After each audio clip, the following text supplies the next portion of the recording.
We love our sports teams in Cincinnati, and taking care of the athletes who make us proud is big business. On the Business Courier front page centerpiece this week, Cincinnati sprints to sports medicine. UC Health's new $3 million sports medicine center recently opened inside the former Holmes Hospital building in Corryville. It will allow the department to increase capacity by 20,000 patient visits a year. The number of athletes who seek the services of sports medicine specialists to treat or prevent injuries is on the rise in Greater Cincinnati.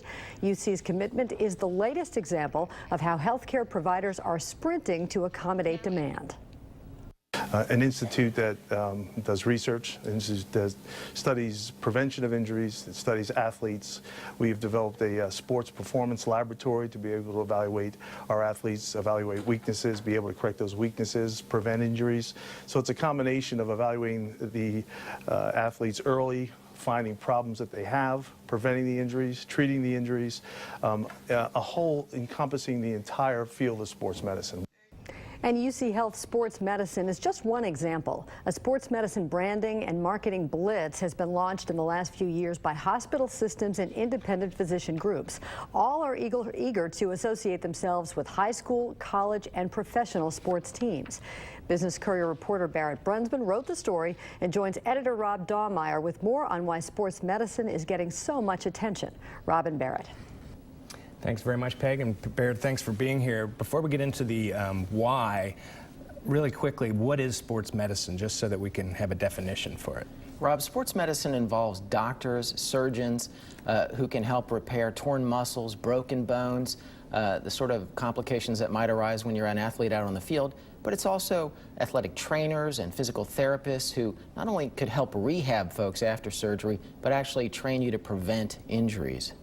So, I mean, it doesn't really sound like anything new. I mean, I broke my thumb playing Little League, went to the doctor. Sports medicine isn't new. Why all of this interest recently? There have been advances in surgical procedures. Arthroscopy is essentially putting a TV camera on the end of a stick. You can put it inside someone's joint and perform minimally invasive procedures. So they can perform operations now that maybe they couldn't be done 20 years ago. But in addition to that, Rob, yeah, I played Little League baseball and Church League football. What's different now is parents are more eager to see their kids involved at an even earlier age and stick with it. And adults who maybe used to retire their cleats or their swim goggles or whatever after their 20s, now want to stay active into their 30s, 40s, and 50s, even beyond, I'm told. And so those folks tend to get injured as their body gets older, and they are turning increasingly to sports medicine docs to keep them out on the field or on the court. So what does this mean for Cincinnati healthcare providers? It means there's a big recruitment on to add more doctors, more nurses, more physical therapists, but also hospitals and even independent physician groups are spending millions of dollars to add new technology, new facilities, and on marketing and branding. Well, give us another example. One person in your story I thought it was great referred to Beacon as what did he refer to Beacon Orthopedics? Actually, a competitor of Right. Beacon Orthopedics and Sports Medicine said they had the Taj Mahal of sports medicine facilities. And Dr. Tim Kremchek, who's a surgeon at Beacon, did not deny that. He said, you know, putting framed jerseys and autographed photos on the walls is all part of their image, and they want to make folks feel comfortable.